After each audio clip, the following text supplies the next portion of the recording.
Ross Goldberg here, and what we're going to be talking about in this video is new versus old reputation management. Before I even start, I want to be totally transparent and let everyone know that I never taught the old way.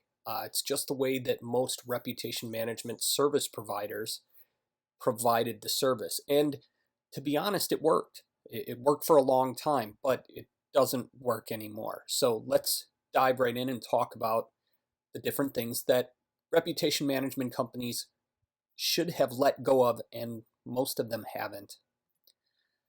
So step one, they generally ignore existing problems, and this is actually something that benefits them and is of a huge deficit to their customers, because what happens is companies have bad policies or bad staff, and that's generally what creates reputation issues. So instead of focusing on fixing those problems when you begin consulting or providing a service for a company, the smart thing monetarily is to ignore those and simply fix whatever problems are apparent and existing when you're hired. The problem with that is that it really doesn't serve the customer. And anyone who's looking to really make an impact for a business will focus on fixing the existing problems before they try to remove the problems that exist. So you have to have a certain amount of insight and ability and experience to be able to look at a business and understand what is causing the problems that are out there.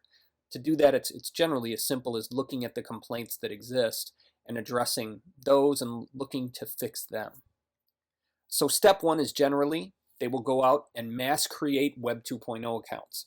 Now, this would work before because many of those websites had a very large amount of authority.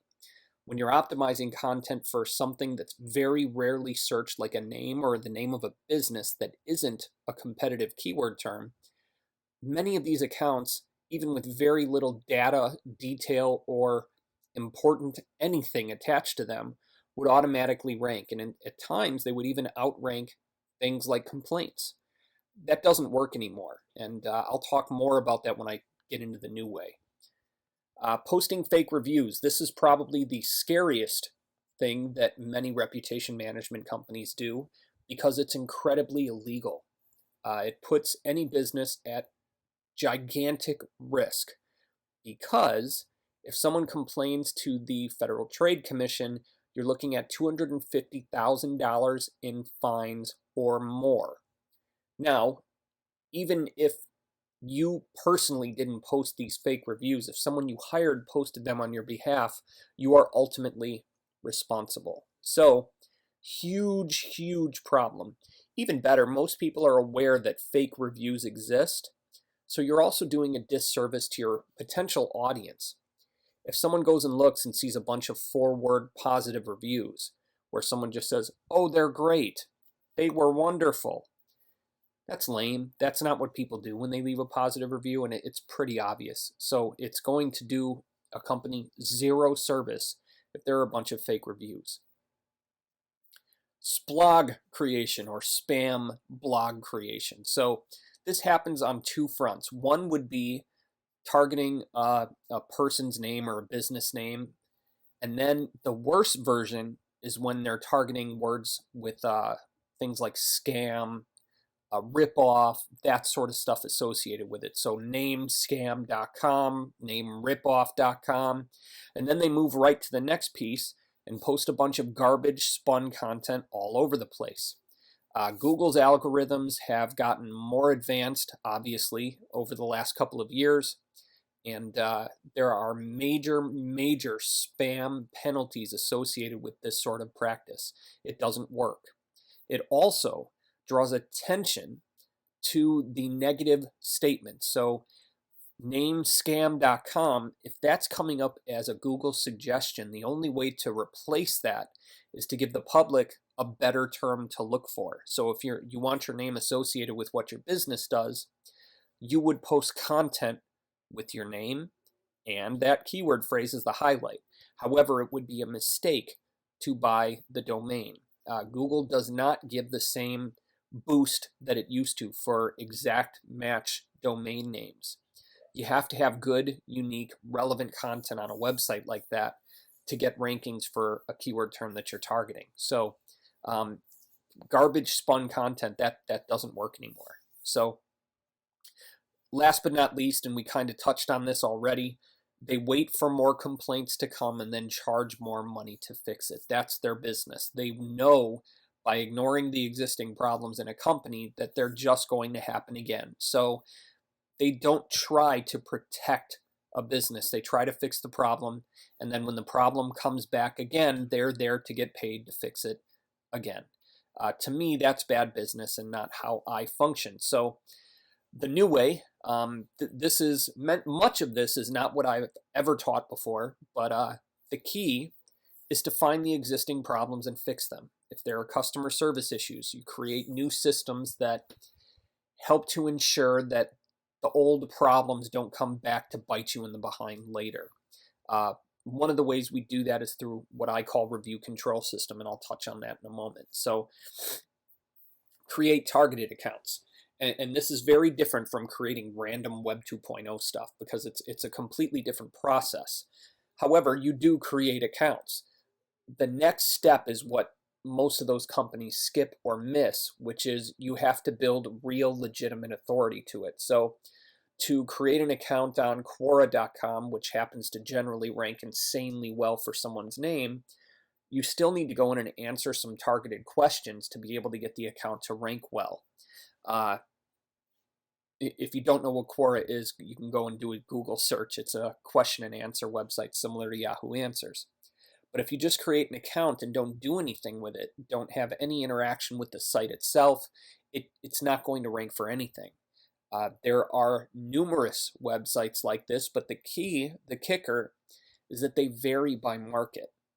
Every market could be different. So for instance, Quora could rank really well for a specific market because there are a lot of questions being asked in that market. If that's not the case, you need to know how to find the accounts that should be created for that market. If you don't know how to do that, it's going to be really difficult to get them to actually rank. Review control system is something very simple that I implement on behalf of my customers and clients, and that's creating a barrier between negative reviews and your website. So what you do is you have a landing page where people can choose whether they had a great experience or a negative one, and you adjust how you respond to that based upon their experience. So what you're doing is creating a path back to you if they're upset, and then a path out to the public to leave you a positive review wherever you want that to go if they're happy with their interaction with your company. So if that's the case, that's why you want the review control system in place, because it gives you one simple step to reach out to that unhappy customer before they hit the internet and let their rage spew from everywhere. Next is to build real measurable authority, and that is going to be done differently in every marketplace. Every marketplace, every niche has numerous websites that cater to a specific audience, which would be your audience. And you need to have a presence on those websites because generally, especially if they're focused specifically on your audience, your customers, and the problems your business solves, by being there and providing value to that audience, that then boosts your authority in the eyes of that audience and in the eyes of the mighty Google. So building real measurable authority, how that's done is going to vary greatly depending on the market. Next, you use unique content in the right locations. And that is done through a variety of different strategies, and again, also varies by the market. So every market's going to be different, but with reputation management, you need a ton of content, and it needs to be a ton of quality content. And then you need to not take one main article and post it in 400 locations. Because when you do something like that, what Google sees is a duplicate everywhere. And what it will do is pick one. So what you're doing is, number one, showing Google that you don't have a lot to say. Number two, saying the right things. However, putting it all over the place is just wasted time. By putting it in one high authority location, Google will then give that high authority location priority, It will rank it well for whatever keyword terms you're targeting, and then it will help create that barrier that prevents negative statements about you from being seen by your customers. Build a new, better image. This is an overarching concept. This isn't something that's as simple as do X, Y, and Z and then your image is improved. You need someone who can really take a look at who you are to your marketplace and help you adjust what that looks like if it doesn't look the way that it should. Again, difficult to figure out if you don't know what you're doing. And most importantly, this is something that I didn't do years ago when I was doing SEO and doing SEO reputation management, was I didn't follow guidelines. I found whatever loopholes I could use, and then I would then use them. And I taught plenty of loopholes, and that's okay. But as far as longevity is concerned, that's a bad idea. Now, by following guidelines and doing what websites want you to do. So for instance, if you're dealing with a site like YouTube, they want videos. They want you to post your videos there. So post your videos there. Don't create one video and then spin it into 800 different versions and post it on 40 different channels, all posting the same video over and over and over and over again. It just makes you look silly. How do you think a human would look at that sort of thing? And then Google, they may not be able to catch that today, but there is always tomorrow. And I promise you, Google has far more high-paid engineers on their staff than either you or I. And if they don't have a way to identify that kind of spam, I promise you that they will. So instead of trying to find loopholes, truly improving the image of a business by putting out targeted content on targeted accounts and building real measurable authority, these things will permanently fix someone's reputation and the image that they're putting out to their audience. So what to do now? Well, it's up to you. Either you can attempt to figure all this stuff out on your own, or you can contact me and I can do it with or for you. So reach out and I'll be happy to help.